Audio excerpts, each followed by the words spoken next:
put your name in the chat. And if you have a question during the course of this webinar, please also put your name in the chat. So we're really excited because this is the last webinar in this series, the series that we started prior to the HLM, but it's taken us through the HLM and also in the post-HLM environment. And during this series of webinars, we've looked at really specific topics that were aimed at supporting the preparations for the HLM. So on the very heavy topics on the financing component, but after the HLM, we broadened that to look more at how the follow-up to the HLM could be done. And I'll just mention this in case there are people who have not yet seen that. There's a paper that we issued with suggestions of what could be done to follow up on the HLM. This paper was issued around May or June. So people, if people have not seen that, let us know. We'll share that. It had suggestions on what could be done to follow up on the HLM. We also had other topics on more generally on planning for the SDGs, on monitoring and review, just to share experiences and also to put some of the information and knowledge that various partners have onto this platform. And we again focused on financing with one webinar on more generally on financing, and then the second one on SDG on financing sanitation.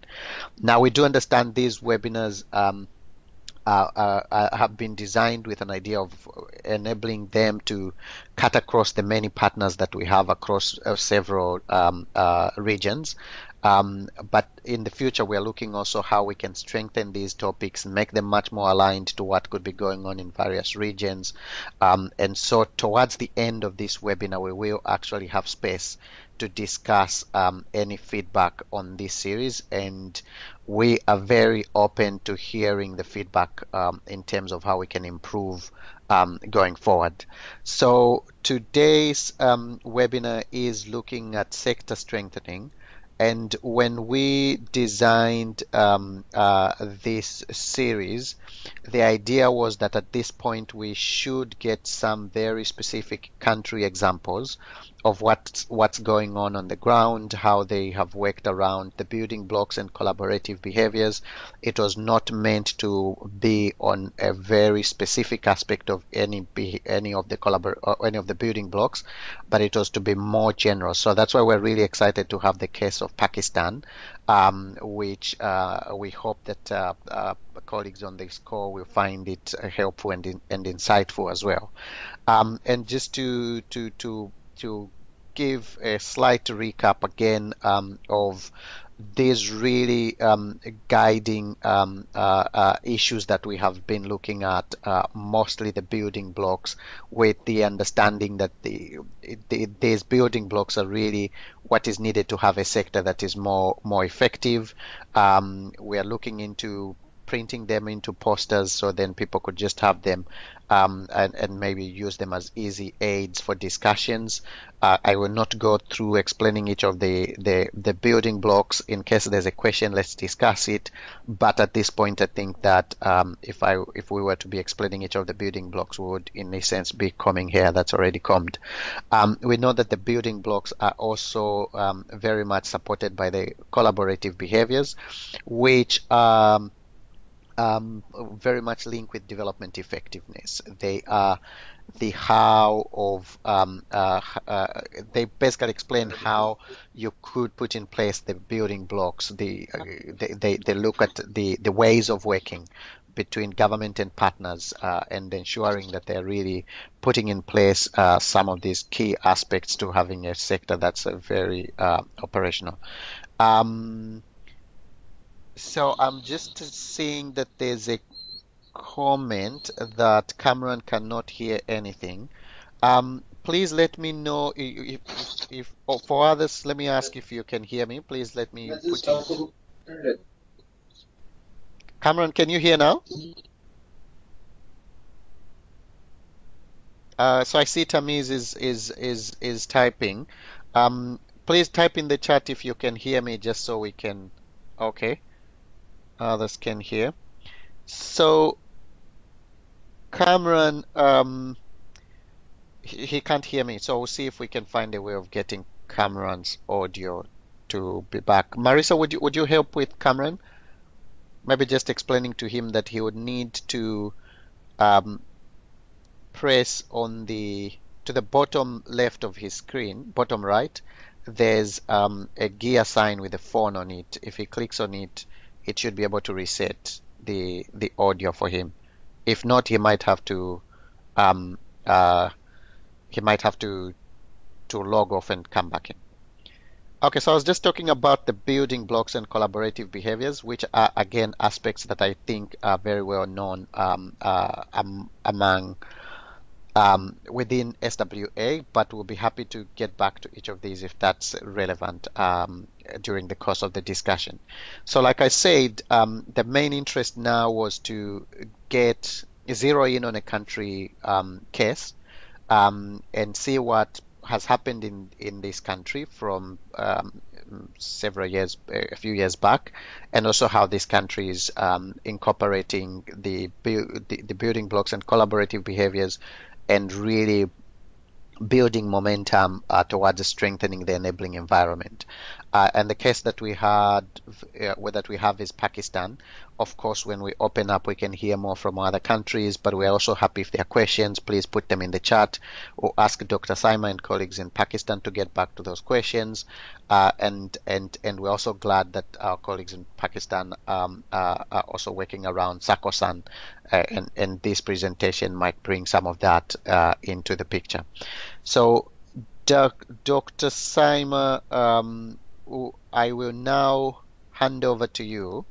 And for ease of working on the slides, I can move them for you from here.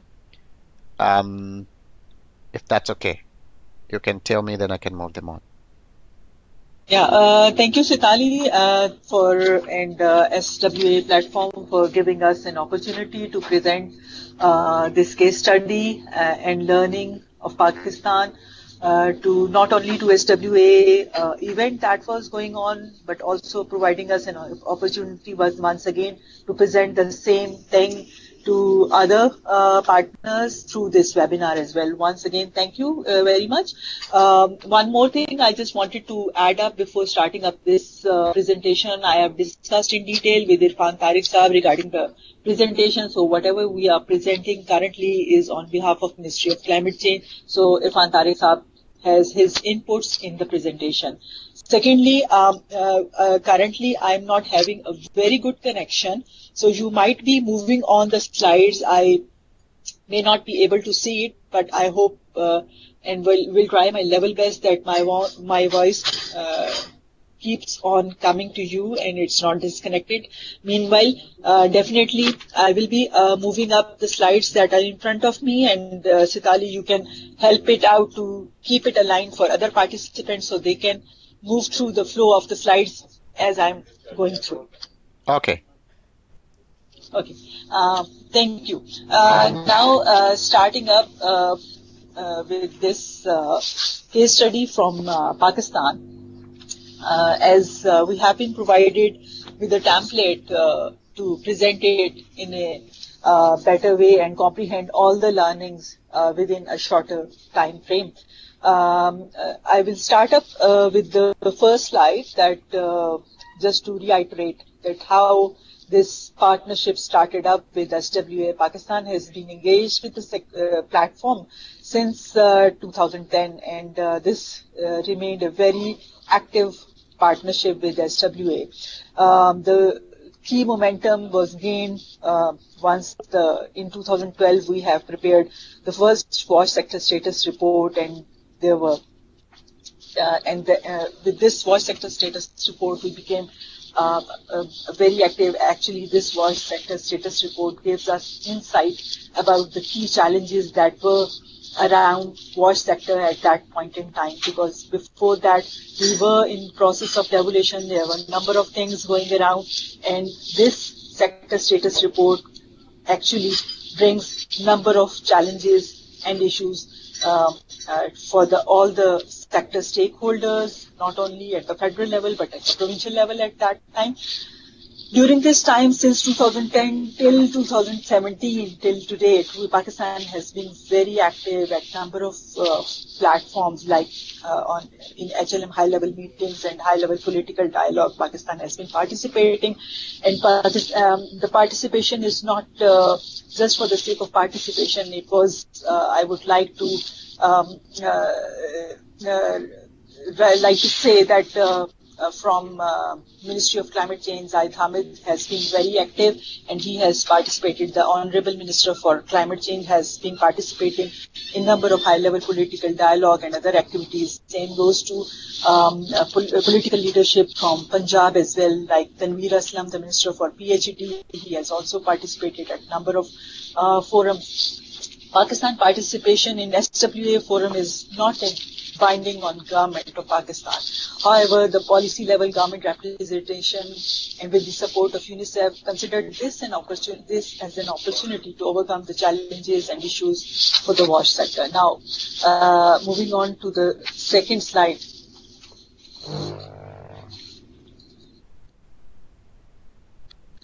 Moving on to the second slide. Just hold for a minute because I've just lost slides.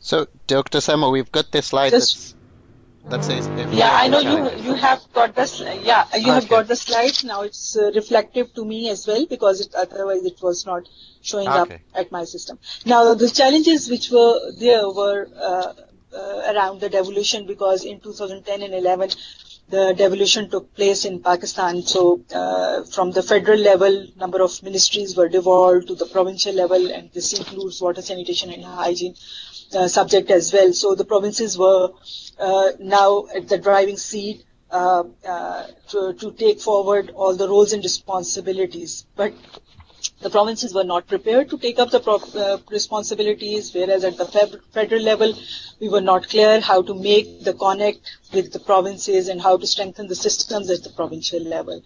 The roles were not clear, and this was a very complex situation, not with the aspect of the federal and provincial, but rather at the provincial level. There were a number of departments who were having overlapping roles for wash and service delivery. So this was really a difficult situation at that time, and definitely there were a number of challenges that were related to wash at that time. Because we were closer to the closing of 2015 MDG targets, and the situation was not good at that time. Can you move to third slide? So, having been aware of the challenges, and we consider at that time SWA framework as an opportunity to not only diagnose those issues, but also to evolve by applying those actions, by applying that action framework which was available to us through SWA to make it useful and actionable at our local level. So initially the 9 actions were agreed in 2012. Pakistan tried to comply with the commitments, but we could not make it a success. In 2014, 5 commitments were made, but during this time we have also realized that there is a devolution process, so we have to work in collaboration and coordination.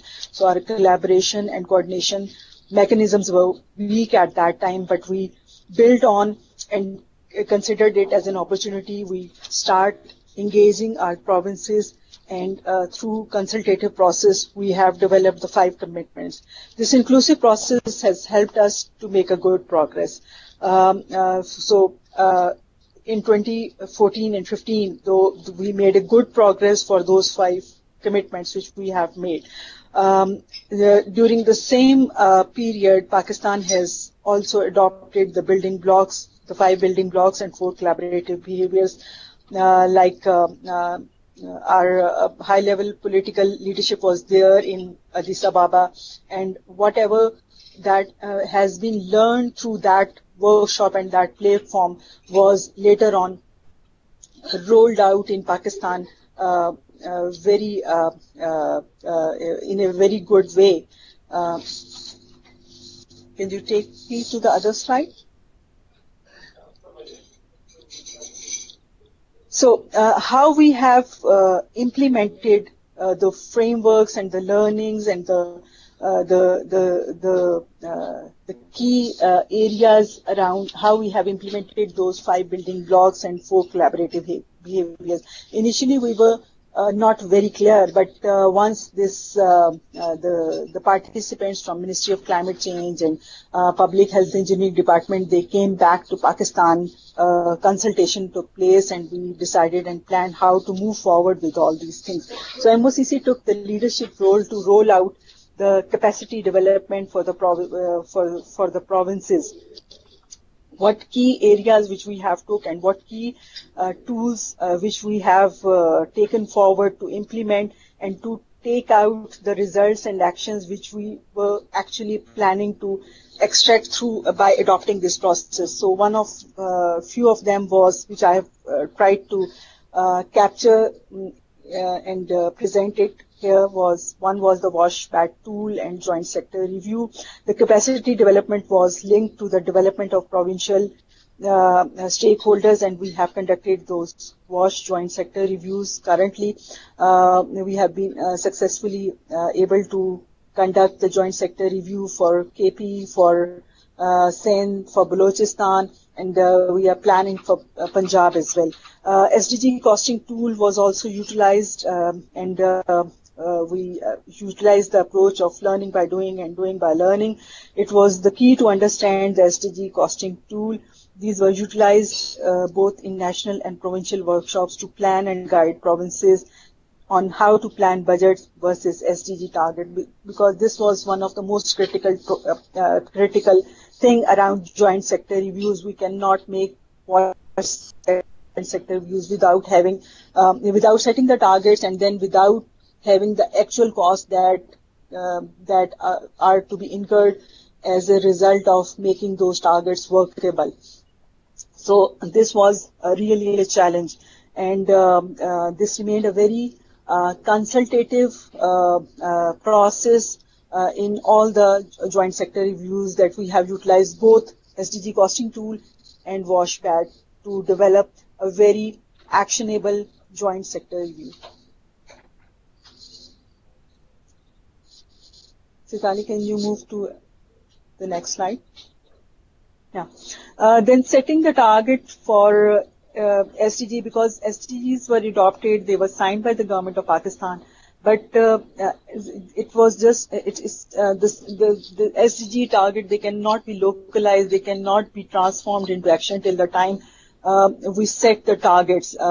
So a detailed consultative process was initiated in 2016 by mid-year. It was around in July that we have initiated that consultative process. Before initiating that consultative process, we were not clear how to move forward, how to take forward this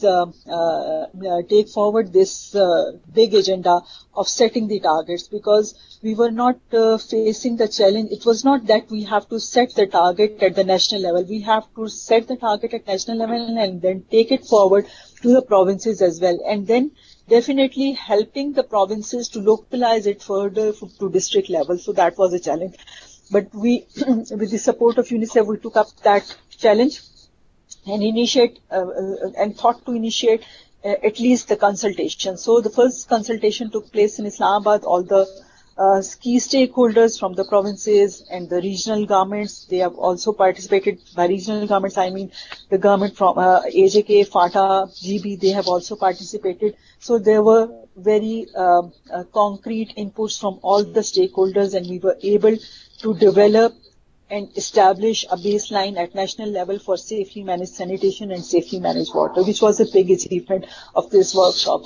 And later on, the same process, the provinces took the same process at their provincial level, and now they are in process of establishing their own baselines, and on the basis of their own baselines, they are taking it forward to set the target and then to cost it and then to make it part of joint sector. This is how the process is moving forward. Now, the other big challenge was and was also prioritized by all of us was the monitoring processes. There were a number of monitoring processes that were going on. We are still in the process of learning, but what we tried, we engaged Bureau of Statistics, and at national level, through Bureau of Statistics, we tried to re-evaluate our national level surveys like PSLM, MIX. For MIX, we have adopted MIX 6, but this is not just adopted by the federal government. It was adopted through an extensive consultation with all the stakeholders and development partners who are playing their active role. For PSLM, we have again, through consultation, finalize the tool and finalize the indicators, that what indicators are important for us, and the importance and priorities are in line with SDGs. For institutional arrangement, like I've already mentioned, that provinces are at the driving seat, but definitely through various consultations, it was identified that there should be a platform at the national level which provinces can consult, not only for extracting uniform guidelines at times, but also for cross learning, for collaboration, for knowledge management and other things. So a platform was established, and UNICEF has participated and played a very active role in establishing a WASH cell at the national level. Now this WASH cell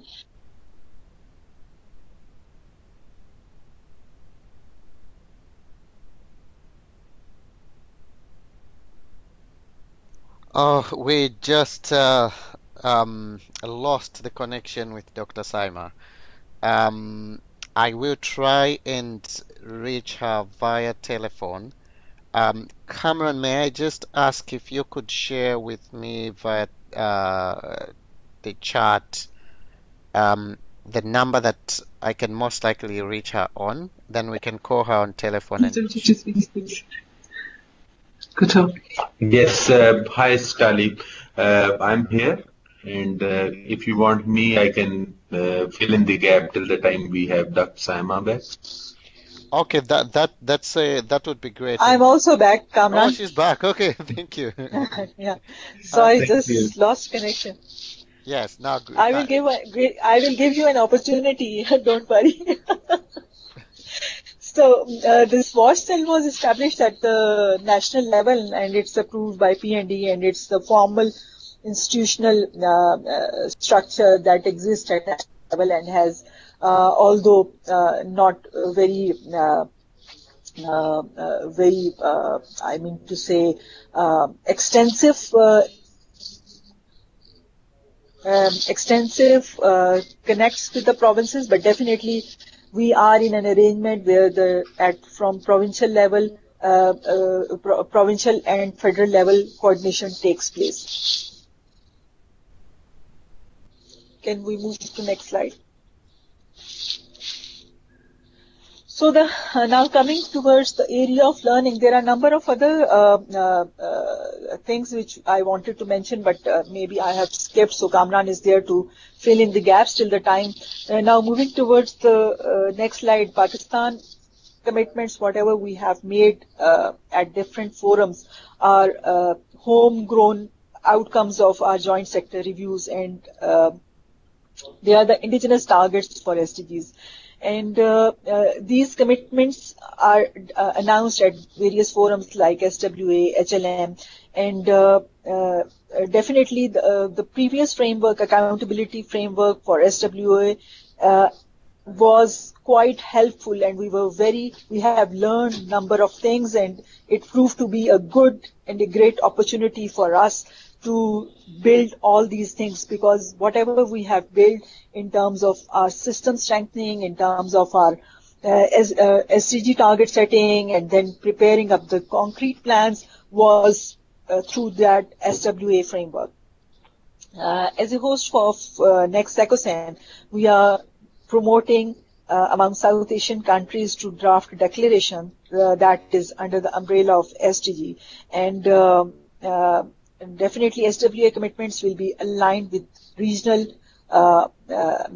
mechanisms like SACOSAN. This is the way how we can align the SWA commitments with the SACOSAN mechanisms. I would like to highlight one more thing, that SACOSAN is the government-led process that is taking place in region, and the regional governments are very much committed to the SACOSAN process in this region, and they are very active. And definitely this is an opportunity to further strengthen the same platform that already exists and is and has full commitment from all the regional governments. Now, coming towards the area of monitoring and regulation, we are still in the process of learning and need more input, need more experiential learning around the monitoring and regulation. So there are areas that are yet to be explored, like I've just mentioned 3 things, like planning. For planning, we need to explore what are the planning indicators. In terms of monitoring the processes, we need to know what are the process indicators, and for progress, we need to know and keep in place what are the progress indicators. So these are the 3 dimensions which need to be in place for good monitoring. There will be a number of other areas as well, but I'll just put in these 3-4 things. We are still trying to understand these things, and we are trying to make these things workable in terms of monitoring. And we are in direct discussion with Bureau of Statistics on these things as well, because they have been contacted through number of other stakeholders from provinces as well, that the national level surveys which they are conducting have some of the surveys are covering one aspect, and some of the surveys are covering other aspects, but there are still gaps and overlapping areas where we need to work with Bureau of Statistics. Can we move to other slide? Now, Plan 2030 is, can you just move on?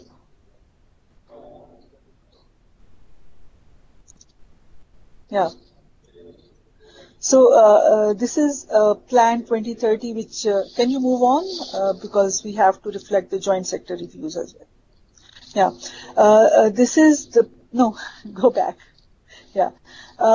This is just a plan which reflects all the processes that are going on, like that how we are taking all these processes, like SACOSANs we are expecting SACOSAN 7 in 2018, and then there are joint sector reviews, and definitely this HLM platform is there. So SACOSANs are the regional government forum and commitment, but definitely in Pakistan we are looking at the joint sector reviews, the joint sector plannings that are coming up, and these joint sector plannings are actually contributing or helping us to develop our commitment for SACOSAN. And definitely the SACOSAN, the commitment we are making in SACOSAN can be linked to the SWA forum. Like I have already emphasized that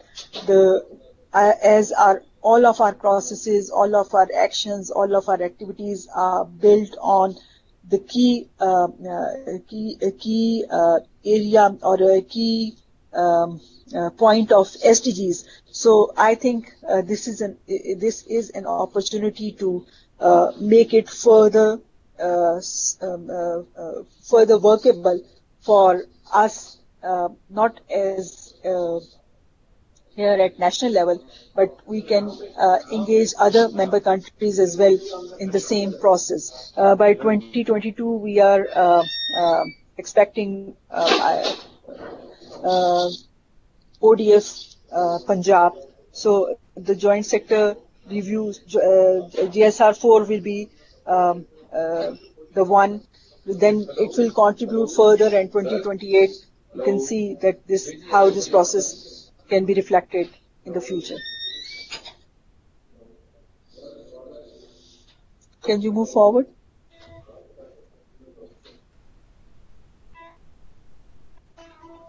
Right.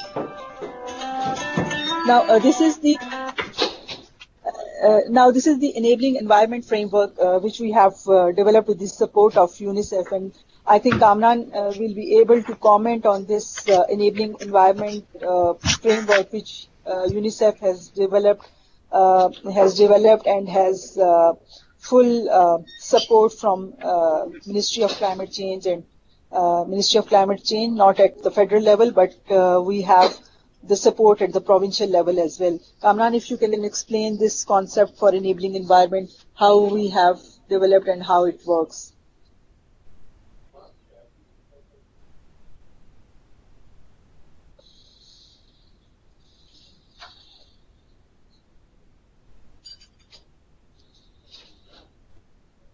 Hello. I don't know if you can hear us because we have some internet issues. Kamran, I can hear you. Okay. So are we on this last slide? Yeah, we are on the last slide. I just wanted to share that this was the enabling environment framework which we have adopted or we have developed with the support of UNICEF. So Kamran will just explain it to the participant. This is the fully supported enabling environment framework, not at the national level, but also at the provincial level as well. Okay, thank you very much, Dr. Saima, for calling me in on this. As Dr. Saima has already explained that there are always different processes which are ongoing, and one of those which was very helpful for Pakistan was the accountability framework of SWA, which called for making commitments. Although, like in the last SWA HLM in 2017, the SWA did not call for the commitments from the countries, but we continued using the same framework because we had started using that in the last HLMs. So the concept is that SDGs are signed by the state governments, and they are the kind of binding commitment from the government, all the partner governments. However, they need to be made substantial targets, and each state has to see their resources, sector financing, and then make their own targets for 2030 to live up to the aspirations of the SDG targets, which are global and universal. So now, if every country does that and have its own target, which is homegrown, indigenous, and they own it, and they have their ownership of monitoring these targets, reporting progress on these targets for themselves, then the whole framework becomes very useful and adoptable by the other platforms. Now, the second platform that we have in South Asia is our regional platform, which is SACOSAN. So we can adopt that as the same. All the countries in South Asia, they will have their own SDG targets, which would be kind of a binding commitment on them. So we can consolidate the declarations in South Asian conferences around those targets.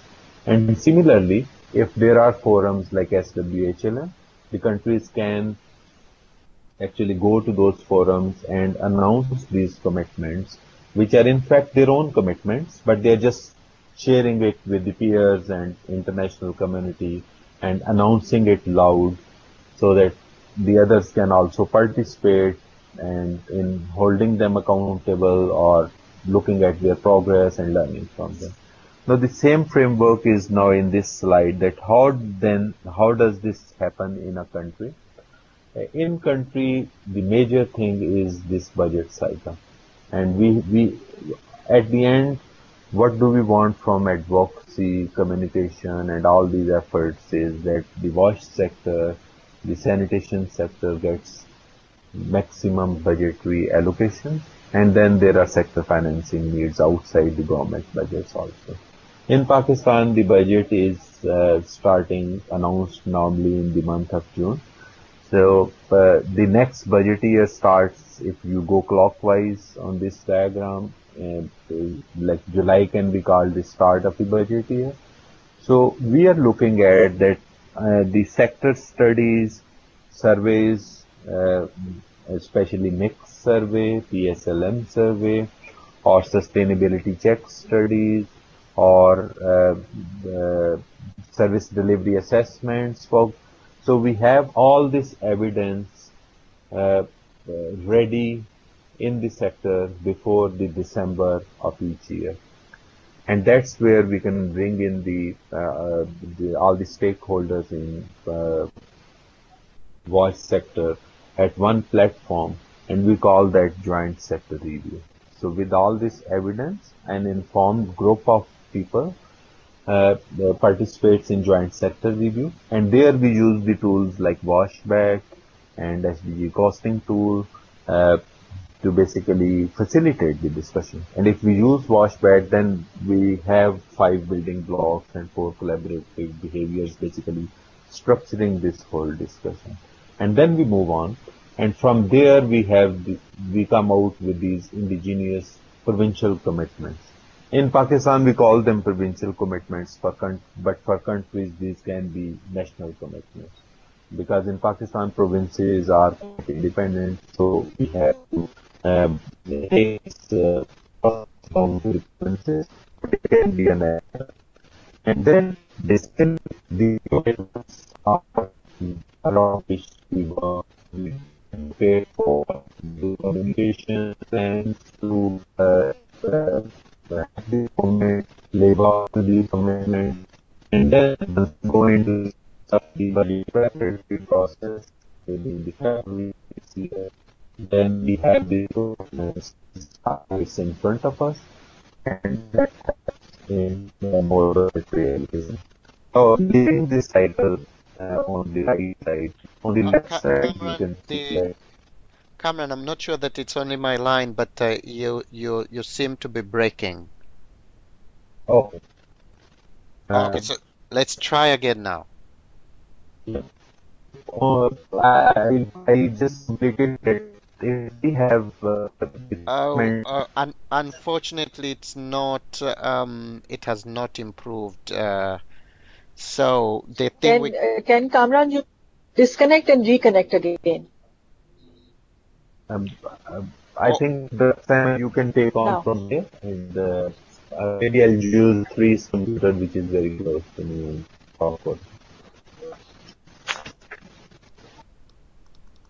Okay, so Dr. Saima, is this something you can take on to finish, and then we can get to questions? Almost has already explained that how these side by side these processes of PACOSAN, SWA, and HLM and SECOSAN processes are going on, how we are feeding in through our mass media campaign, the parallel pillar is just to keep the momentum building, and then we have the reports and the evidences which Kamran has already mentioned, and then the start of the budget. Start of the budget is actually taking feeds from the evidence and the planning data which we have already available, and through this the budget cycle moves on, and this budget cycle is definitely again coming up to the provincial joint sector washback, and then these processes are in a cycle again feeding into the next process. Definitely the humanitarian sector coordination is part of the joint sector review, so we are not leaving the emergency component or humanitarian component of the WASH, so it's very much part of the provincial wash, GSR, wash guide processes, and part of our provincial commitments as well. So this is just a framework which we have developed, and definitely it will evolve as we move forward by applying it, by implementing it. Definitely learnings will come on, and let's see how we will be able to feed in these learnings in other learning platforms. Oh, So okay. this is all, Sitali. And Kamran, if you have a good connection now, if you want to add on few more things, I think we have already covered everything. Okay. I No, think it's this not is this. connected yet. It has been well covered. Yeah. Okay, wonderful. No, thank you so much. This is really very clear, and I hope that other colleagues on the line also find this as insightful as it has been for us. We're going to open up for a few questions. We've got our colleague Benjamin who's joined from Kenya, and we've got also a few slides from Kenya that we wanted to share along similar experiences. And we are doing this because usually this call is just for Asia, but we thought that we could also bring some experiences from another region just so we can get more of these to be shared. If there are any questions, please put them in the chat. And feel free, even after Benjamin speaks, we can still get back to the to ask questions of Dr. Simon and Cameron. And if you have a computer system that has got the audio function that's working, feel free to take the floor and ask your question. If not, also you can use the chat function and send in your question through the chat. So I'll just pause for a few seconds. Please take the floor if you have a question. And if there'll be silence in about a few seconds, I will move on to Benjamin. Hello? Hi, Starry. Can I come in here? Yes, please, Nelson. Many thanks to colleagues in Pakistan and especially Dr. Saima for this wonderful presentation. And I think as I was listening to this presentation, you can't believe it. I was smiling and nodding and feeling good in the sense that it's quite an interesting story and an excellent way of really strengthening the sector. But the question that I have is that you have talked about engaging more strongly the provinces, and I thought maybe I can ask here, how have you been able to really have the provinces as strongly engaged in this particular case? And you mentioned that there have been quite a series of activities involving the provinces as well. And at the same time also there are other provinces at the national level and more or less like bring them together. But what I would be quite interested is to know how have you been able to probably, let's say, engage the political level at the provincial level, and to make sure that probably there is that kind of stronger leadership and political will, at least from the provincial levels as well. I'm asking this question with the other federated countries in mind, and especially a country like Nigeria. I believe that they'll be happy to learn in terms of how you have been able to trickle down the political will from the national level to also have such a great engagement at the provincial level. In the case of a country like Nigeria, for example, they would be quite happy to know how to strengthen and sustain that political will within the, let's say, state levels or state machinery.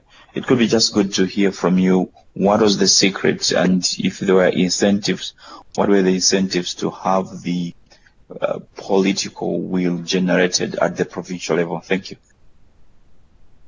Thank you. I just could not hear the name of the participant who is asking the question.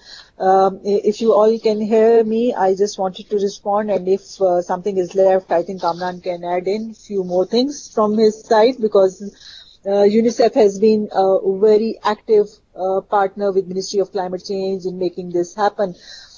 One thing which I wanted to highlight is regarding the... Hello?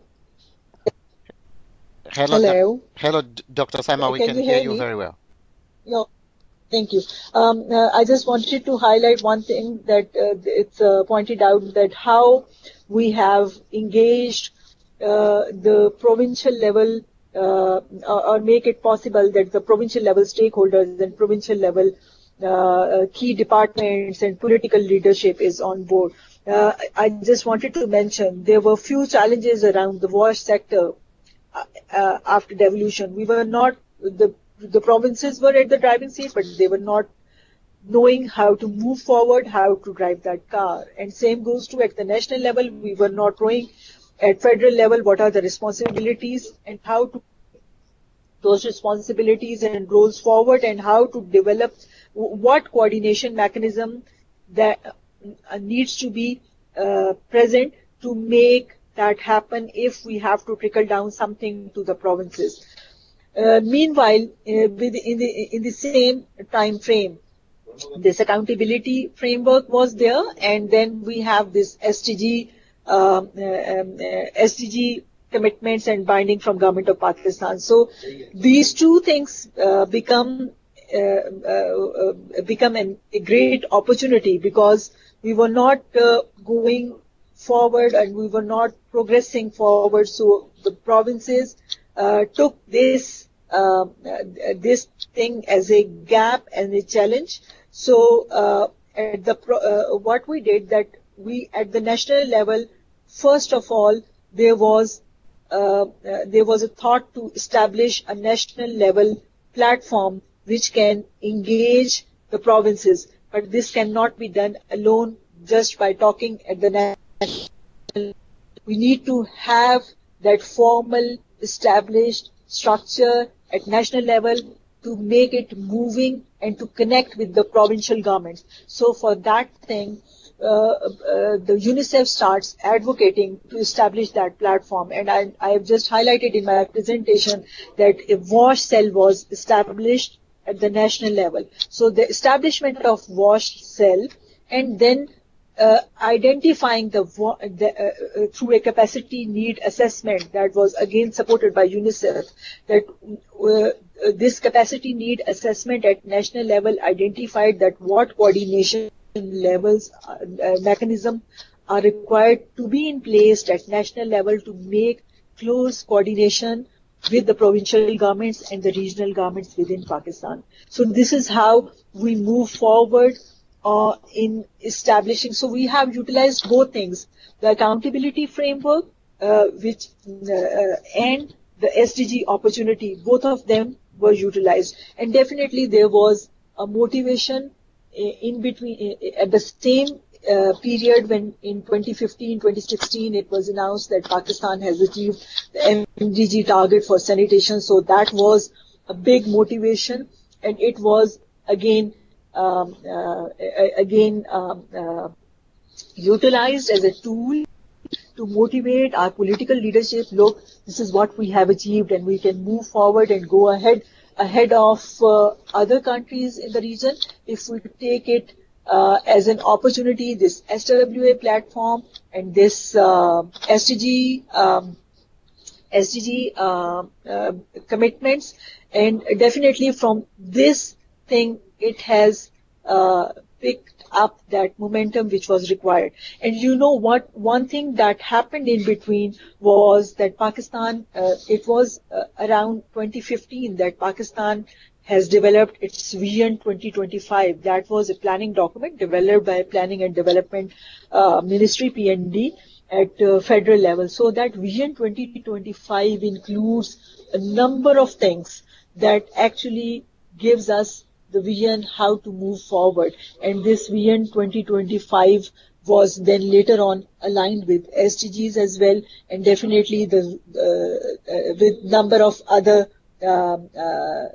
planning processes that are going not at the federal level but also at the provincial level. So this is how we keep things moving around these issues and these scenarios. Okay, thank you so much, Dr. Simon. We have one question that has come through the chat.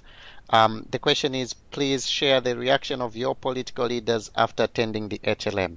Now, I want to ask if it is okay that you respond to this question after we get Kenya's presentation, so that you could respond to this question plus others as well.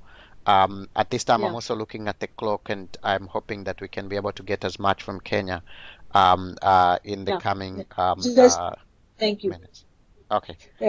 Thank you, Sitali. I will just quickly add on few glimpses. First of all, the good thing is that we are through whatever process we are moving to engage our political leadership to participate in SWA platform. We are not taking it that it's a complete process, although it's not binding on government of Pakistan, but it's a complete process that is adopted by Ministry of Climate Change. We have moved up this request through our intensive process in which all level of government officials at ministry were involved in the technical wing. Like I have started this process of nominating our minister to participate in this workshop. So we have generated the process from the technical wing, and then the secretary was taken on board, and definitely there was a detailed process that was engaged, that the secretary has shown some interest that we need to move forward with all these things. So we have prepared a complete briefing plan for our minister, and thanks to UNICEF, who have been supportive in advocating. They have been communicating and advocating at 2-3 levels. That one includes the minister, the second tier includes the secretary, the third tier includes the technical wing. So they have been communicating through from external forums and within ministry.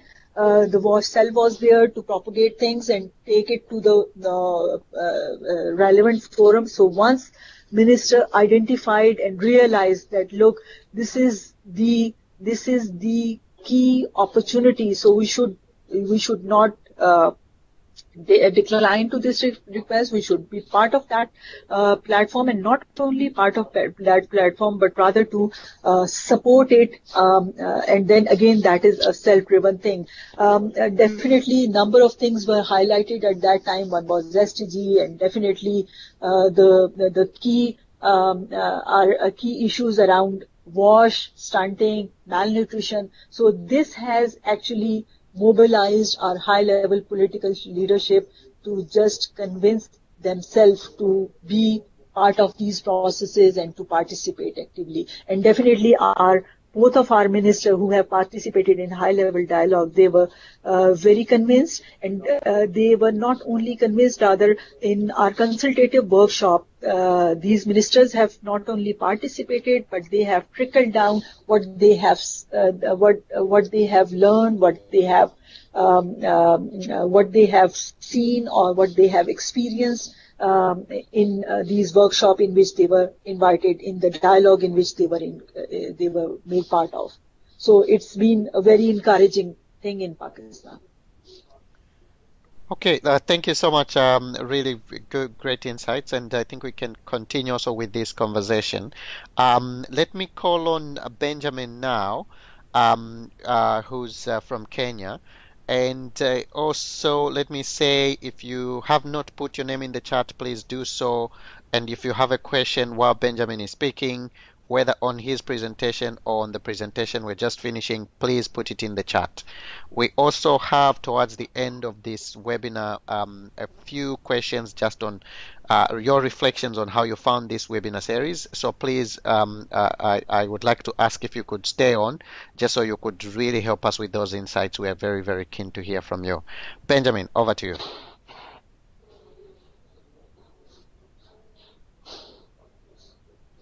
Just a second. I think, okay. Benjamin, over to you.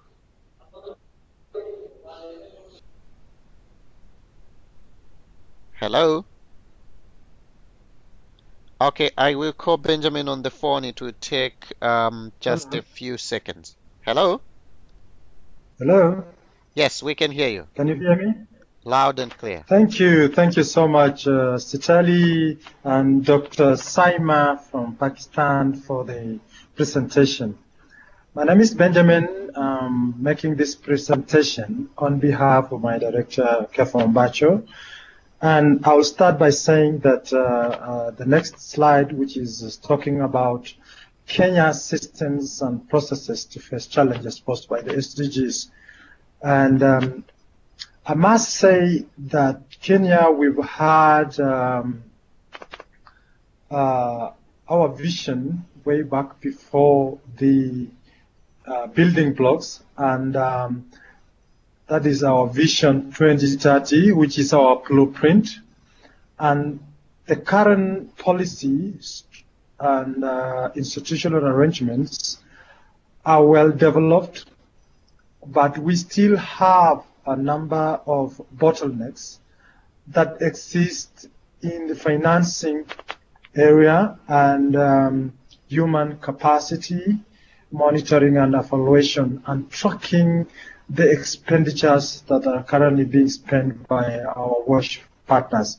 So in terms of putting the building blocks in place, we had already started putting these policy documents because of our new devolved governance structures, which looks almost like Pakistan, but now we have a different, slightly different, because we have government structure which has put in place governors, 47 governors, whereby they do the implementation, and the national level is concentrating on the policy issues, technical assistance, and capacity. So I can say that for us, we need to strengthen issues of financing for rural water and urban sanitation, rural sanitation, monitoring for rural water and urban sanitation and rural sanitation, and issues of capacity because of the new devolved governance structures. In terms of collaborative behaviors, our country, we have also enhanced governance and leadership. You can see the CB number 1, that is enhanced governance leadership. We have very strong government leadership and partners as well, that is linked to partner relationship. So we have stakeholders forums that we meet together, and we're progressively doing the same in the lower level of the counties. So this is something that has really worked for us. And the next CB, which is strengthening the use of country systems, yes, we have our planning system like Pakistan. Right now, the planning circles for governments, and we're trying at the same time to do the same for counties. And the counties, they have what we call county integrated development plans. And we were capacity building them to do the same, so that all the partners working under the county governments will do planning together. Use of monitoring and information together. This is still another area that we are working on very hard. It is still in yellow. And for partners, we are trying to convince our partners again to use our monitoring system so that we can report together as a team in the country. And another place, again, that it is in progress is on building sustainable water and sanitation sector financing strategies. So harmonization and reporting for the integrated monitoring system for the national level, for reporting SDG, and the themes that you see there is for counties, county integrated monitoring and evaluation system. So we're working to better collect and manage support planning for the 2 levels of governments. We want also to create an intergovernmental systems to improve mutual accountability between national and counties and our development partners, NGOs. And at the same time, we want to improve political prioritization through advocacy. And you'll see in the next slide how we will be doing this. So actually, we must say that we had started these processes before. And how did we start? How was the sector before the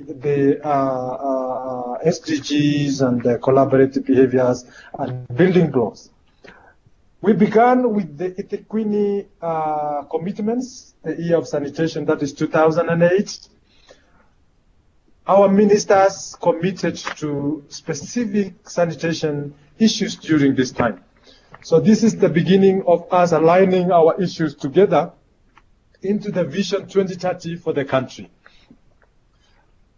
At the same time, we looked at the governance structures between the national and county. So what really brought together us as a national government to think about strengthening the sector was bringing these commitments together using the new devolved governance structures, counties and national governments. The Ngor commitments of 2015 that we committed in our Africa Sun meeting in Dakar, which is again linked to our AMCOW processes. Glass surveys that we did in 2012-2013, we learned from these surveys and we caught a lot of indicators in this glass tool that really helped the country to look at how to strengthen the monitoring and reporting of the collaborative behaviors. The SWA partnership commitments of 2014, 2012, 2013, and the collaborative behaviors of 2016, whereby our cabinet secretaries, we call them now cabinet secretaries, our ministers, committed in Ethiopia. All this put together is geared towards strengthening our wash sector in Kenya. After the high-level meeting for sector ministers in Addis Ababa, we developed an action plan as a country with our directors and the technical team which was there, and we ensure that we follow this action plan. And one of the strategies to strengthen building blocks was, one, we were supposed to revise, align our indicators to the Vision 2030, SDGs, Ngor Declaration, SWA HLM commitments, and human rights, equity, inclusion, such things. The framework for monitoring our frameworks. So that is the commitment and action plan that we developed to strengthen the building block. We want to incorporate interventions for the disadvantage to reduce disparities. For us to strengthen institutional arrangement, we committed to review institutional legal frameworks to facilitate devolutions of the WASH activities to the 47 counties. To strengthen the sector financing block, we committed to create an enabling environment for utilities to seek financing from non-traditional sources. As you know, we have the traditional sources. So we wanted to ensure that utilities think outside the box to get funding for the utilities. And advocate for more WASH funding from like the banks and the microfinancing. And ring-fence water revenues. This is something that we committed as a country so that we can strengthen the financing building block. For monitoring, we committed to strengthen the online monitoring which we have at the moment. Quite a number of initiatives have been initiated together with our partners. UNICEF has been really in the front line on this, and we are incorporating all these reporting systems at the national level, and we are cascading currently to the lower level. So the NIM stands for National Monitoring, and the SIM stands for County Monitoring. We create, again, intergovernmental platform for mutual accountability and strengthen sharing of and learning together from these platforms and other forums. For capacity building, enabling environment for research and technical assistance, so that our officers can learn from the evidence that is being generated from research. Our actions that we committed in Addis to address collaborative behaviors, one was to align county policies to the SDGs, strengthen existing mutual platforms, advocate for use, inclusive national monitoring, develop investments, and continue lobbying for more WASH funding. That is actually what we did, because we want to strengthen for sustainability. Monitoring is key. So tracking the WASH finances, again, is something that the country is working on, and with support of our WHO and our partners in the country, we'll be having the study which was done on expenditures in January. How do we engage our partners as a country? We engage them through the sector-wide approach, WASH quarterly forums, and technical working group, which is convened by Ministry of Health. This is very active, and we get support from our partners. We get support from our sector ministries to ensure that we have these learning forums on quarterly basis. Thematic working groups is active. National Steering Committee has been inaugurated by our CS Water, Ministry of Water, to monitor the SDGs. Voluntary reporting has been done already, and we finalized our report last month for SDG 6, so that we are now going to share with the UN water for tracking the SDGs, our voluntary reporting on the same. We engage partners through national water conferences and biannual sanitation and hygiene conference. This country again has a summit which brings together the two governments, the national governments and the county governments, so that we can learn from our achievements, the progress and bottlenecks and challenges that we achieve while implementing sanitation and hygiene. So these are some of the forums that the country has put in place to engage our partners and our fellow colleagues in the devolved governance. Concerning the processes used to strengthen the sector, if you may ask, sanitation and hygiene benchmarking is one of the ways that the country has used. So we rank all the 47 counties, and I've given an example on your right. That is one of the counties profile, Kitui, that we did with support of World Bank and UNICEF. This was a self-reporting benchmarking tool that we developed, and counties report on the progress of sanitation and hygiene. We did this so that we can benchmark the counties, and it will give them some competition to compare what is happening in the counties, so that they see the levels where they are in terms of implementation of sanitation and hygiene in countries. And you have a number of parameters that we were measuring, like the finances and a number of issues that you can see on that on your right side.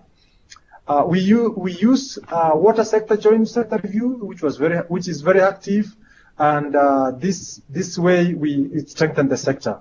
AMCAO and Africa Sun commitments, and these are some of the ways we strengthen our sectors, because we follow commitment. We are still following the AMCAO commitments and Africa Sun commitments, which we did in Senegal, the Ngor commitments, SWA HLM commitments of 2014. We're still tracking them because we aligned all these commitments to our country processes. So that means that it has been institutionalized, and we have them like now. We're owning all of this together and monitoring them at the same time. The class surveys that we did for the last survey for 2016, these are some of the issues that we use the analysis from this, the profiles from the class survey to report and see where we are not performing well. We strengthen on the same. The country uses also performance contracting. The counties and the national level, we ensure that every officer is under performance contract and they commit to one of the indicators so that we can track them in 1 year and see where we are. So our ministers also commit to this performance contracts with His Excellency the President. And at the same time, we are capacity building the county governments, which are now 5 years down the line. We are starting our second term for the county governments. Lastly, we've received a number of outcomes out of these processes. We have strengthened the collaboration and partnership at the national government because of implementing the strategies and actions as agreed. So the collaboration between the ministries and the partners is becoming stronger and stronger every day. So it is a progressive thing, and we have seen this from these commitments and forums that we meet. County governments are progressively demonstrating, developing policies and strategies. Partners are starting to engage with ministries, working groups. Counties are progressively developed sanitation legislation, and one of the counties called Nakuru has done the same. Monitoring of open defecation. Our country is now tracking villages to end open defecations free in line with SDG 6.2.1. And in future we'll be showing case and how we can end the open defecation free at the county level.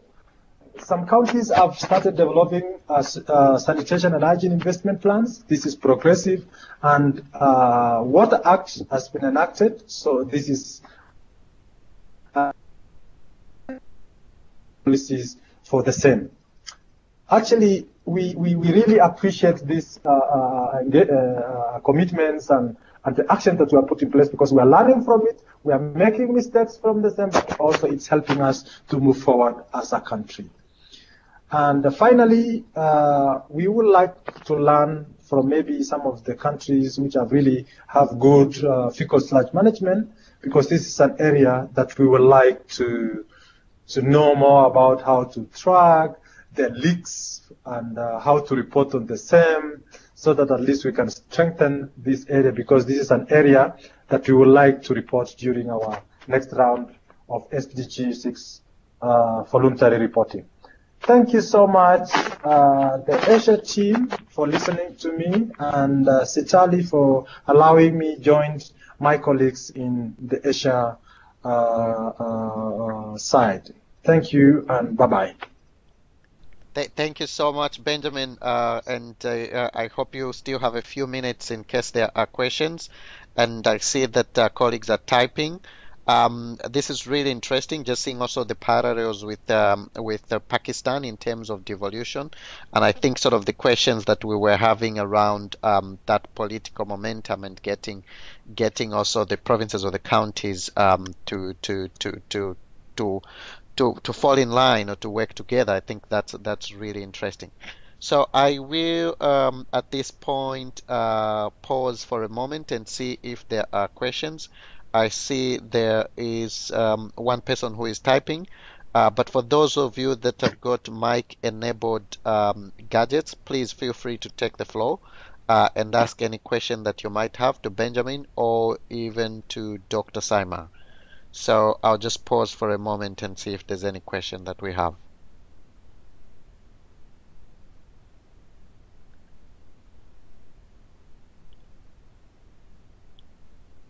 Benjamin, yes, please.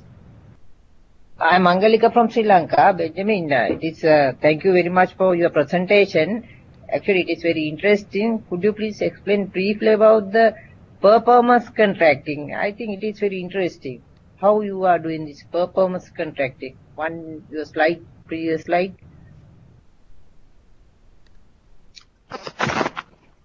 Yeah, can I respond, Sitali? Yes, please.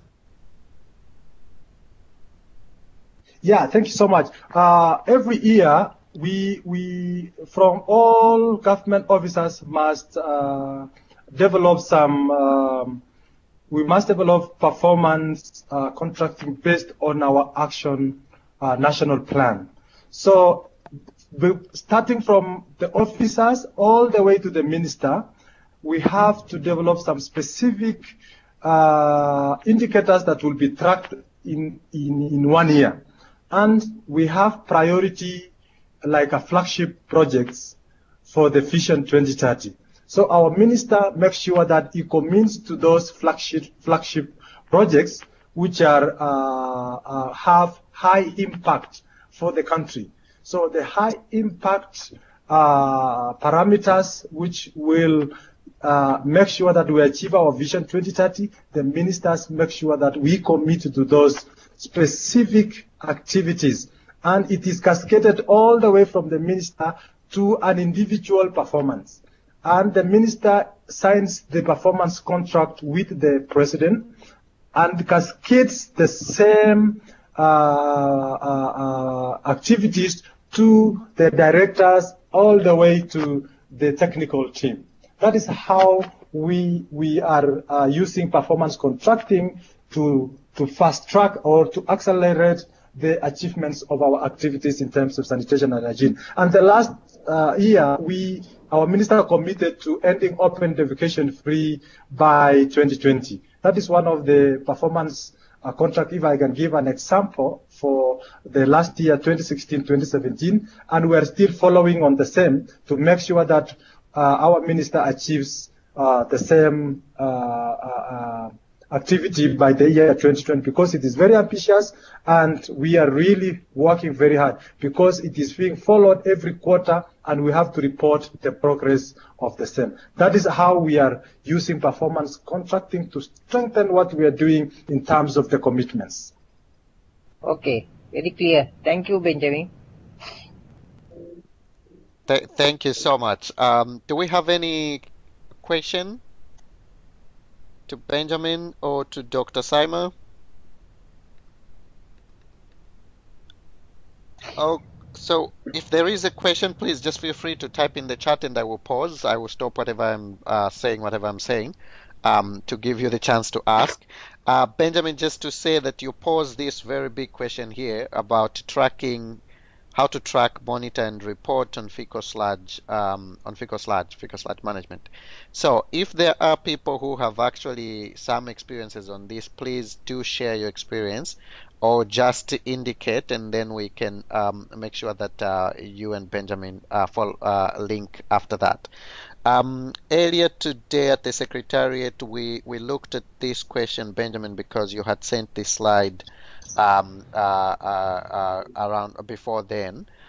So we sent out this question to a few other partners, and we will forward to you what we got, and also some of them said that maybe it might be better to take this conversation further with them, and some of them might join the second webinar where you will speak again. So just to say that there are some preliminary answers that we're getting from the JMP colleagues, as well as colleagues at the Gates Foundation who are working on this. And I think that we can forward this to you in the course of the day. I just wanted to let you know about that. Do we have any other people who would like to respond to this question, or if there's any other question that people would like to ask?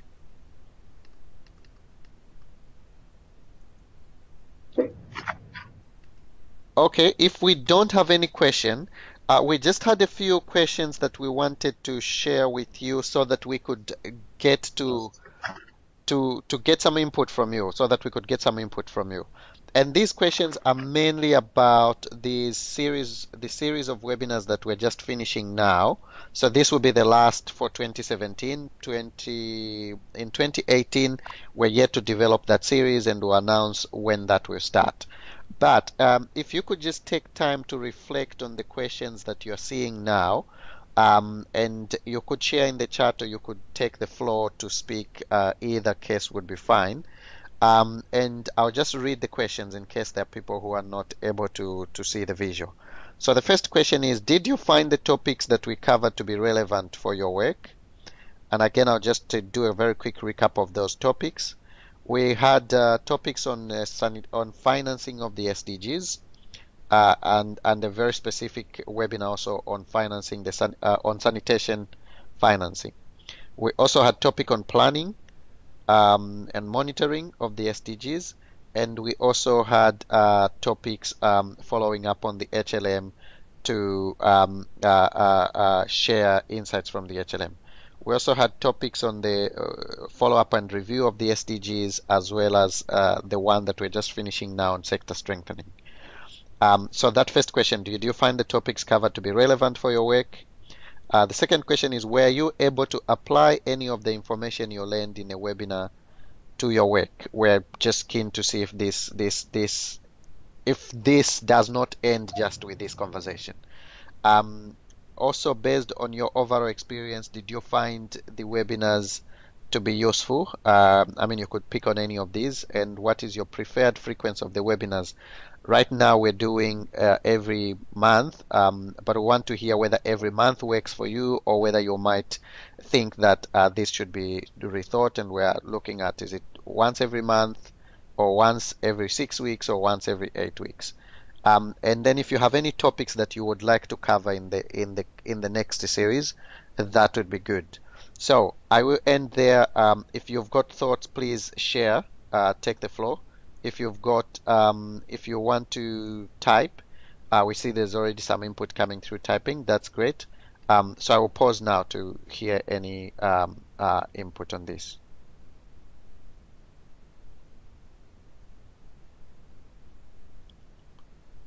BC, do you want to take the floor? We can unmute your line if you wanted to speak.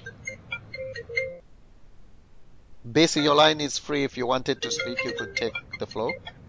Yes, thank you so much. Can you hear me? Yes, we can hear you. Thank you. Good afternoon from Bangladesh.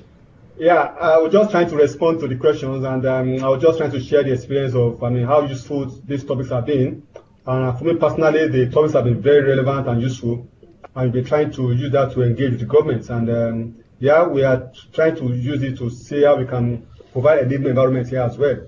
So for me, I think it's been a very good experience throughout the year. And I think we've tried to take part in as much of them as possible.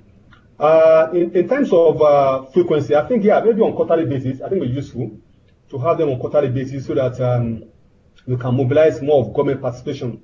The challenge we have there is getting more government participation in this webinar. I mean, that has been one of the challenges we have in Bangladesh. But in the next couple of weeks, I think we are going to sit down again with them to ensure they actually participate. Because I mean, I feel excited when I hear government partners present this presentation, which is good. So, but I would propose that we have this around maybe on quarterly basis. I think it's very useful.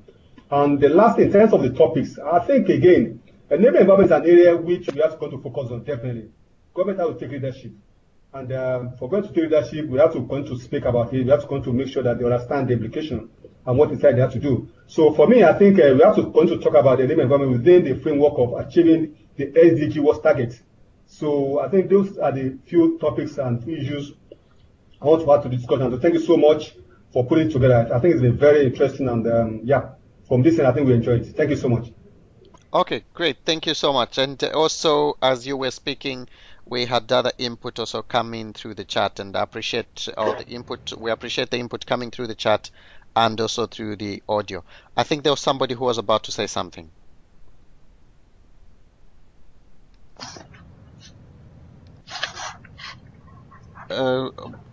Did I cut someone? I just want to make sure that we do not lose the opportunity to pick all the input that's there.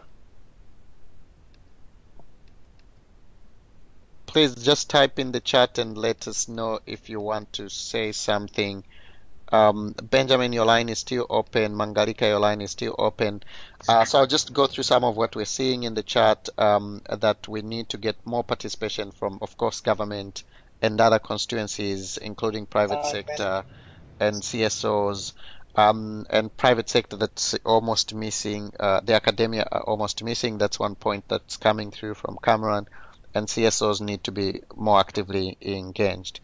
Very valid points. I think we take note of that. Charlie, this is Benjamin. Yes, Benjamin. Yeah, thank you so much. I think I'll be leaving shortly for another meeting. I must say that For us as a country, we find the topics that they were very relevant to be for our work, and we've been using all these processes. We learn from them and we use them to strengthen the way we do business as a country, and we give feedback also to the lower level. The same way Pakistan has been having doing the business in terms of cascading down to the provinces, and this is a great learning. We've learned from this as well because we've been following what they are doing. And because of this webinar, I must say that it is really supporting us as governments, and we're using this knowledge and information to ensure that we do things in a different way, in a way that there is that inclusiveness, include all the levels, so that we can move forward in terms of achieving the SDG 6. So I must say that I congratulate the UNICEF team for doing this for us and all the webinars that we've done. So I must say that this has been so grateful, especially the financing webinar that we learned from, and the others. So we will be looking forward to seeing how we do things again in the near future in terms of tracking the achievements of SDGs. So thank you so much. Allow me to leave for another session, which is beginning shortly. No, thank you so much, Benjamin. Again, we appreciate your making time to join this webinar and also to speak again later in the day. We appreciate that. Thank you very much and all the best. So our time actually is coming to when we close, but we'll let those who have any feedback to still send in that feedback. And then if there's anybody who wants to more or less say anything before we close, please, the floor will be open for possibly 30 seconds. So if you have something to add, please do so. And thanks, Cameron. I think you've suggested some of the topics. Next topics can be planning, monitoring, and reporting. Okay, so I think this is good. I think it's good we're getting also input on the topics. Thank you. I'll just pause for 30 seconds to see if there's anybody who would like to say something, and then we will do the closing processes.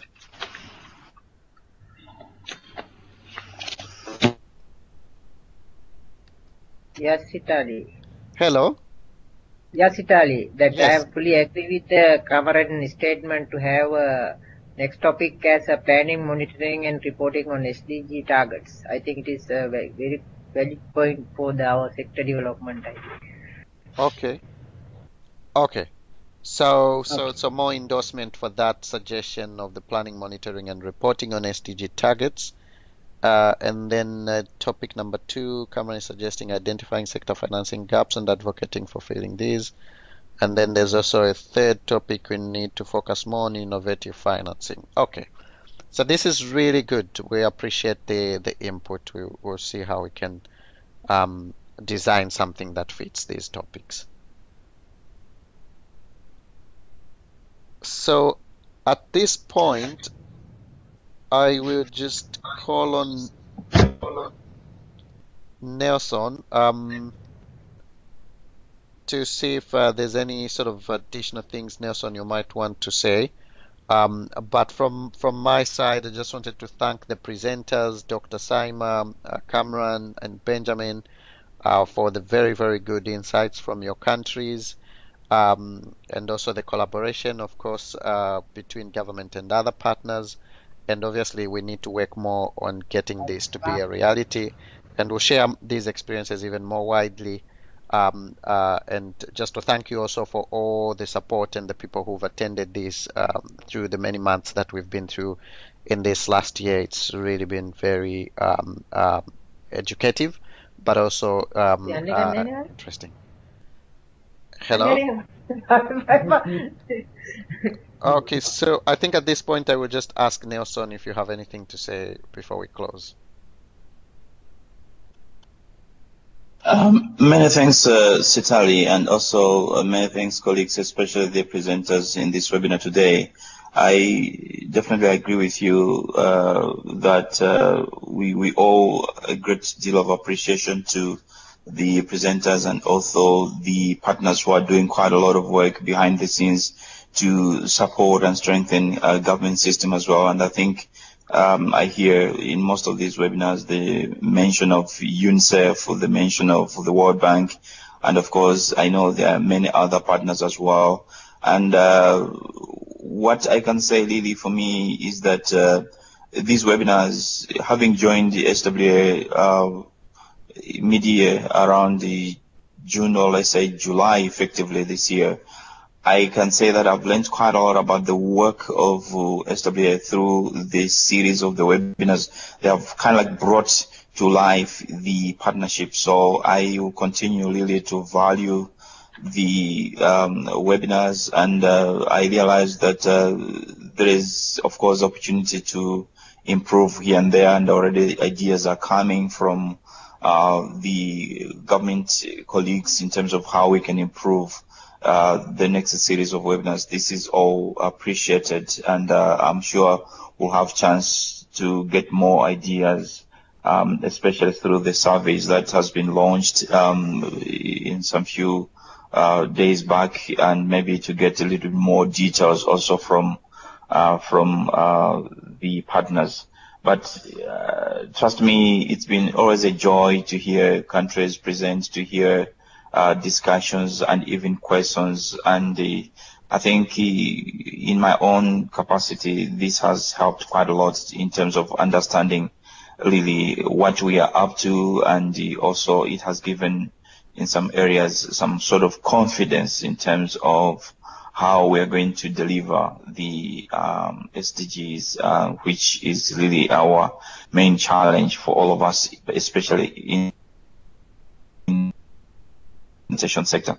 So just to say really thank you so much to colleagues who have been able to share, who have been able to make presentations, but also who have been able to articulate various other issues as well, especially today. And we hope we'll be getting in touch in one way or another in between the time that is coming before the next series of webinars. Thank you. Thank you very much, Nelson. Thank you very much, everyone, and do have a good day, and we'll speak to you in the coming year. Thank you.